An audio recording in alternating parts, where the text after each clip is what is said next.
कहानी की शुरुआत एक सुनसान और वीरान रेगिस्तानी इलाके से होती है, जहां चारों तरफ सिर्फ रेत ही रेत दिखाई देती है। कई किलोमीटर तक कोई बस्ती, कोई सड़क और कोई इंसान नजर नहीं आता। इस बियाबान जगह में एक छोटा सा रेलवे केबिन बना हुआ है, जहां मोहन नाम का व्यक्ति अकेला रहता है। उसका काम रेलवे ट्रैक से गुजरने वाली ट्रेनों को सिग्नल देना है।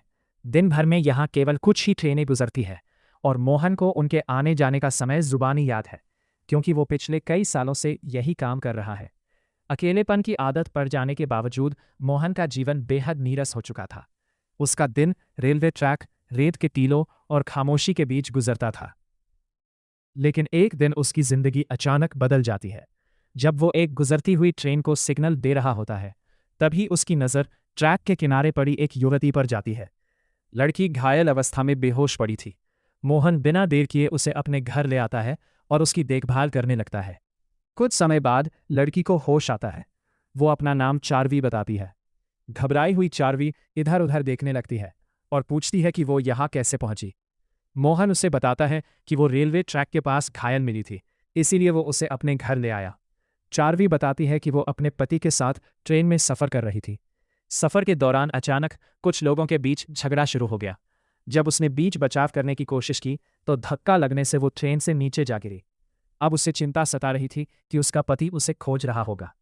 मोहन उसे समझाता है कि ये इलाका बेहद सुनसान है, यहाँ से बाहर निकलना आसान नहीं है और आसपास कोई आबादी भी नहीं है। वो कहता है कि अगर उसका पति उसे ढूंढते हुए आएगा तो सबसे पहले इसी जगह पहुंचेगा, इसलिए फिलहाल उसे यहीं रुकना चाहिए। लेकिन चार्वी किसी अजनबी पर भरोसा करने को तैयार नहीं होती।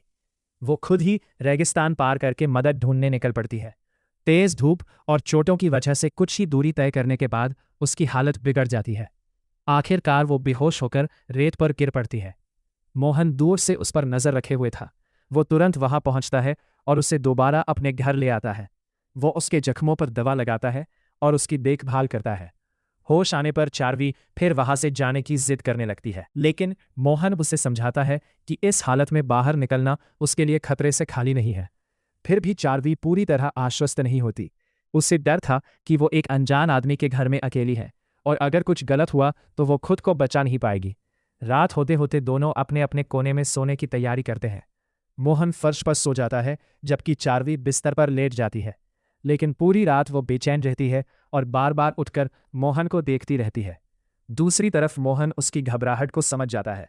उसे लगता है कि उसकी मौजूदगी से चार्वी असहज महसूस कर रही है, इसीलिए वो चुपचाप घर से बाहर निकलकर बरामदे में जाकर बैठ जाता है। जब चार्वी की आंख खुलती है और वो देखती है कि मोहन घर के अंदर नहीं है, तब जाकर उसके मन का डर थोड़ा कम होता है और उसे पहली बार इस अजनबी पर थोड़ा सा भरोसा होने लगता है। रात किसी तरह गुजर जाती है। अगली सुबह रघु अपनी रोजमर्रा की जिंदगी में लग जाता है। सूरज निकलते ही वह दूर के कुएं से पानी भरकर लाता है और रेलवे ट्रैक के पास अपनी ड्यूटी संभाल लेता है। कुछ समय बाद एक ट्रेन गुजरती है, जिसे वह हमेशा की तरह हरी झंडी दिखाता है। बातों बातों में रघु चैताली को बताता है कि इस सुनसान जगह पर रहते हुए उसे लगभग 10 साल हो चुके हैं। इतने लंबे समय से उसने किसी बाहरी इंसान से ढंग से बातचीत नहीं की, इसलिए उसे लोगों से बातें करना अच्छा लगता है। रघु का शांत स्वभाव देखकर चैताली का डर भी कम होने लगता है और उसका भरोसा धीरे धीरे बढ़ने लगता है। तभी रघु एक राज बताता है।